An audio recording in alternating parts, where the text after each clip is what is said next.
Olá, tudo bem? Bem-vindo ao estudo da lição da Escola Sabatina, oferecido pela editora adventista Sá Feliz.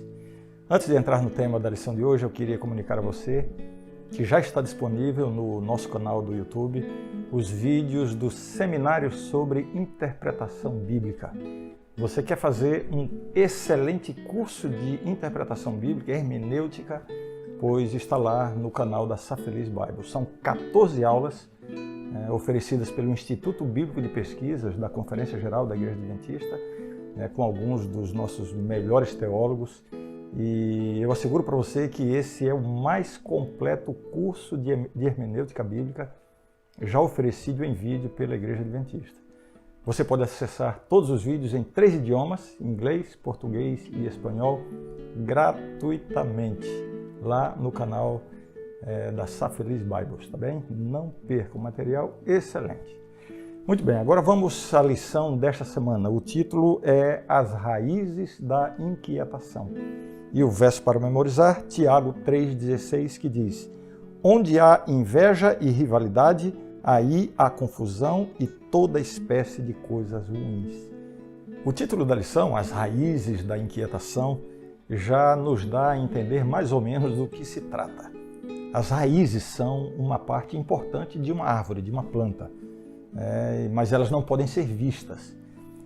A nossa vida é afetada por aspectos e circunstâncias externos, mas o que temos internamente, o que não pode ser visto, também vai exercer uma influência muito grande sobre nós. E a lição desta semana, entre outras coisas, menciona 3 sentimentos humanos extremamente negativos contra os quais nós temos que lutar. São sentimentos que estão do lado de dentro, que normalmente não são vistos pelos olhos, mas que afetam muito a nossa vida. São sentimentos que podem tirar a nossa paz, a nossa tranquilidade e deixar-nos cheios de inquietação, cheios de descontentamento. Que sentimentos são esses? O egoísmo, a ambição e a hipocrisia. Um dos grandes perigos desses sentimentos é que eles não são facilmente reconhecidos por quem os possui. Dificilmente uma pessoa egoísta, ambiciosa ou hipócrita vai admitir essa realidade na sua vida. Então, a lição desta semana é uma importante oportunidade de conhecer mais sobre esses pontos e de fazer uma séria autoavaliação. O título da lição de domingo é Jesus traz divisão. Estranho, esse título? O Evangelho, na verdade, tem alguns paradoxos. Um deles é exatamente esse, Por um lado, Jesus afirma que veio para trazer paz, mas, por outro lado, ele mesmo afirma que veio trazer divisão. É claro que cada uma dessas afirmações está correta dentro do seu contexto. A divisão que o Evangelho pode trazer à vida de uma pessoa refere-se, como é que eu poderia dizer, ao nível de prioridade em que nós colocamos o reino de Deus em nossa vida. O nosso compromisso com Deus deve estar acima de qualquer outro compromisso no mundo, mesmo entre as relações familiares. Você lembra qual foi a reação de Abraão quando Deus lhe ordenou sacrificar o seu próprio filho? Pois é, Abraão é um exemplo de alguém que conseguiu amar mais a Deus do que ao pai, a mãe e o próprio filho. Chegará um momento em nossa vida, ou na vida de cada um de nós, em que o nosso testemunho por Cristo será rejeitado por outras pessoas e às vezes por pessoas muito próximas a nós. E então nós teremos que decidir entre manter o nosso compromisso com Deus ou preservar essas relações pessoais. A única maneira de um cristão escapar desse conflito é negar a Cristo e então comprometer o seu testemunho. E isso seria pecado. O cristão, dessa forma, estaria em guerra contra Deus e consigo mesmo. É certo que em algum momento nós seremos incompreendidos e perseguidos, até mesmo por aqueles que estão mais próximos de nós. Contudo, não devemos permitir que isso afete o nosso testemunho.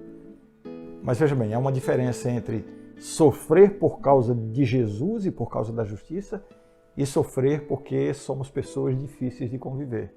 Há pessoas que são tão difíceis e ásperas e dizem que enfrentam dificuldades por causa do seu amor a Deus, quando na verdade precisam mudar a sua conduta ou o seu temperamento. Então, cuidado para não confundir essas coisas. Há uma diferença entre o escândalo da cruz, mencionado em Gálatas capítulo 5, e o escândalo pessoal.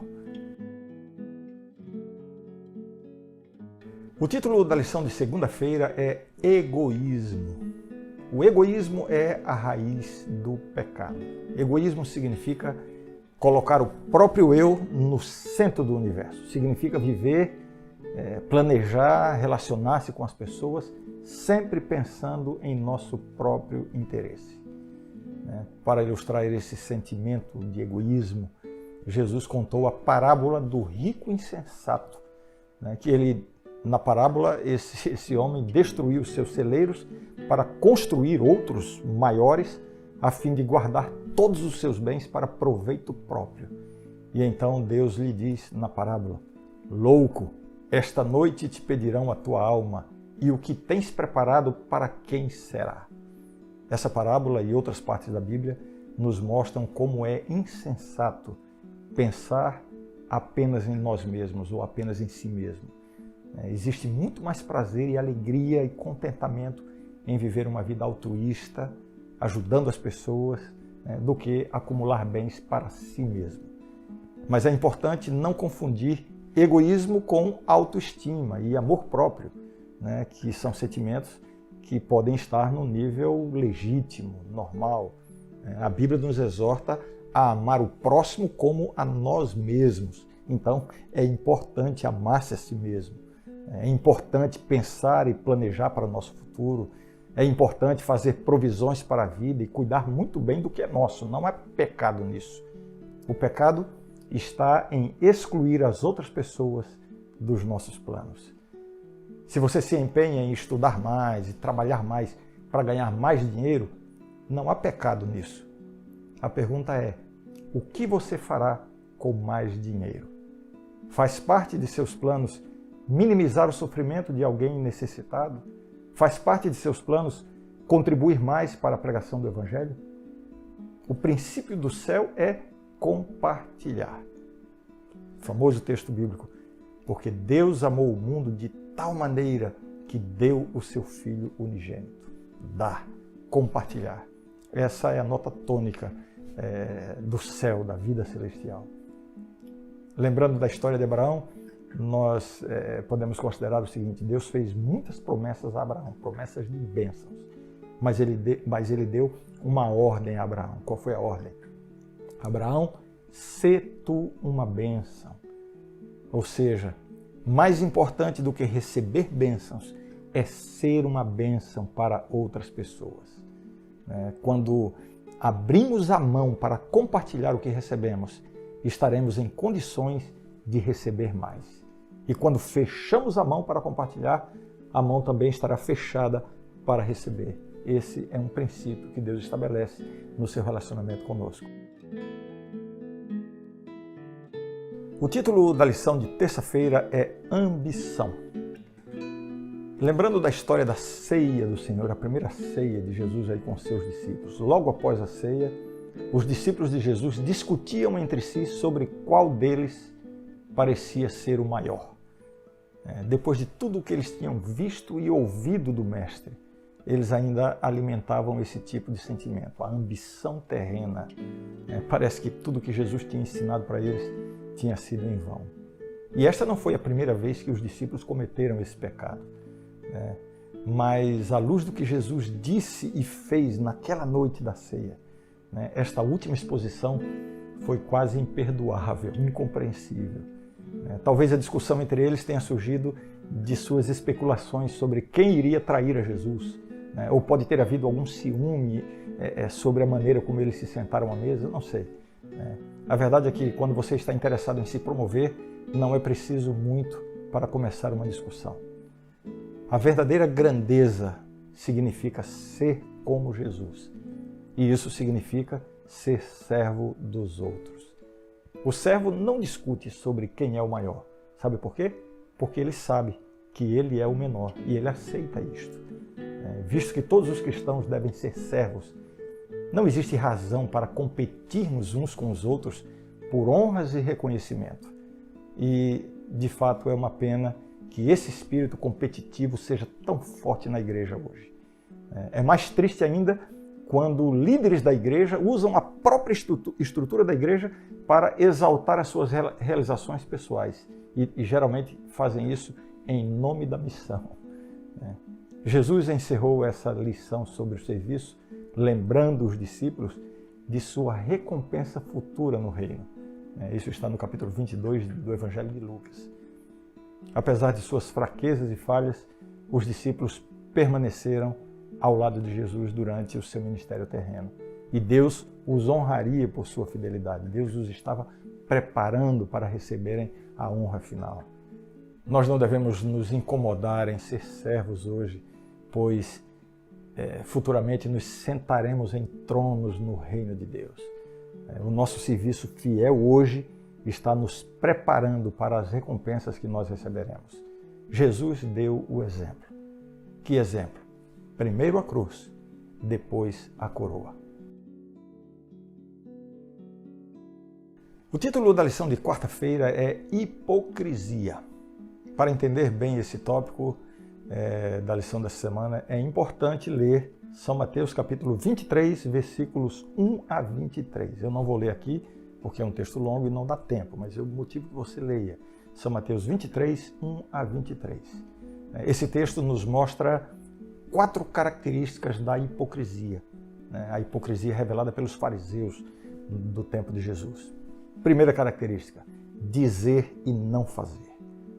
Viver deliberadamente de forma incoerente com o que ensina. Eu não estou falando aqui de uma pessoa que comete falhas porque está lutando, porque possui fraquezas. A pessoa que está tentando acertar, mas ainda comete erros. Isso não é hipocrisia. Esta é a batalha que todos nós temos. Às vezes eu ouço pessoas, principalmente jovens, que dizem: eu não vou mais à igreja porque me sinto hipócrita. Durante a semana cometo tantos erros, tantos pecados, e aí vou para a igreja no sábado. Isso é hipocrisia. Pois eu quero lhe dizer que isso não é hipocrisia. Se você peca a semana toda e no fim da semana se sente culpado, e no fundo do coração você deseja que aconteça alguma coisa diferente na sua vida e por isso você vai para a igreja, então continue indo. Hipocrisia é você ir para a igreja apenas para fingir que é cristão, dizer e não fazer. Segunda característica da hipocrisia, exigir mais santidade dos outros do que de si mesmo. É aquela pessoa que está o tempo todo condenando e acusando os pecados da igreja, quase sempre os pecados dos jovens, e não se ocupa com o mesmo empenho em resolver os seus próprios pecados. Isso é hipocrisia. Terceira característica da hipocrisia, praticar atos de religiosidade para atrair a admiração e o aplauso das outras pessoas para si mesmo. Quando Jesus falou daqueles que tocam trombetas para serem vistos, lembra? No Sermão da Montanha, oram em praças públicas, fazem questão de demonstrar que estão jejuando. Jesus estava ensinando um princípio da religião bíblica. Qual é o princípio? A verdadeira virtude aos olhos de Deus só é virtude enquanto permanece oculta. Cuidado com a hipocrisia. E uma quarta característica da hipocrisia é querer receber a honra e reconhecimento que pertencem unicamente a Deus. Eu estou convencido que a hipocrisia foi o pecado mais condenado por Cristo. Em momento algum, Jesus usou palavras tão duras de condenação e reprovação para as prostitutas, os bêbados, os adúlteros, os publicanos, os homossexuais. Nós não vemos severas repreensões contra esses pecados tanto quanto contra os hipócritas. E eu acho que nós deveríamos refletir bastante sobre isso. O título da lição de quinta-feira é Eliminando a Inquietação. A lição de hoje pode ser resumida em uma frase: a vitória sobre a inquietação sempre começa com Jesus. Isso é extraordinário. Jesus mesmo disse, em João capítulo 14, versos 1 a 3, famoso texto: não se turbe o vosso coração. Credes em Deus, crede também em mim. Na casa de meu pai há muitas moradas. Se assim não fora, eu vou-lo teria dito, pois vou preparar-vos lugar. E quando eu for e vos preparar lugar, voltarei e vos receberei para mim mesmo, para que onde eu estou, estejais vós também. Essa promessa maravilhosa introduzida por uma ordem: não se turbe o vosso coração. O significado original dessa expressão é: não se permitam ser intimidados pelas circunstâncias. A vida com Cristo nos dá uma segurança, eu diria uma segurança dupla, né? O primeiro aspecto dessa segurança está descrito aqui nesse texto, né? Ele foi preparar lugar para os seus filhos. Ele está nos dando a segurança de um futuro abençoado, um futuro eterno, um futuro glorioso.